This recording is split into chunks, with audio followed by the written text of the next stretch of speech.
The Odyssey, Chapter 2, Odysseus' Tale. Although you wouldn't know it to look at me, I'm a king. My kingdom is on the island of Ithaca, and I've been trying to get back there for the past 7 years. When I set sail for home, my men and I had just won a war against Troy. It took 10 years and we lost many comrades. Still, 12 ships full of my men survived, and we were glad to be going home at last. At least, that was the plan. Our journey began badly when a storm blew us off course, leaving us adrift for days. When we finally saw land, my men cheered and rushed ashore, disappearing into the thick undergrowth. Unfortunately, the island was the land of the lotus eaters, where the fruit is so delicious you may never want to leave. After one taste, my men lost all interest in home. All they wanted was the fruit. I had to drag them back to the ship and lock them up before we could be on our way. We sailed on.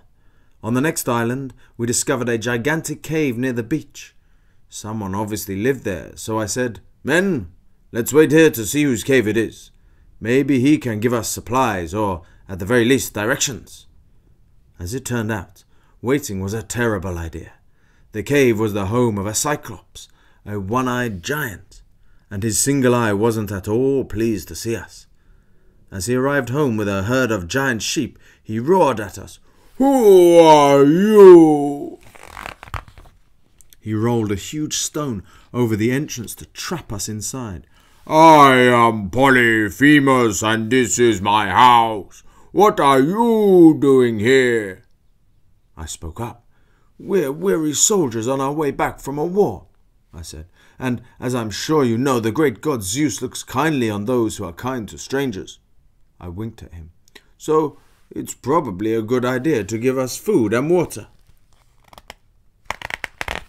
The Cyclops burst out laughing, spraying a shower of foul-smelling spit over us all.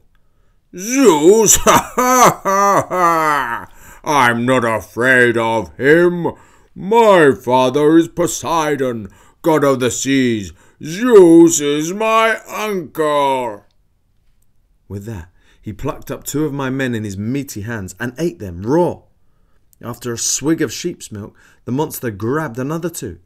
Some of my men cried, "Kill him! Kill him now!" But, looking at the huge stone blocking the door, I knew I couldn't. "We'll be trapped if he dies," I whispered to Eurymachus, my right-hand man. "But I have another idea."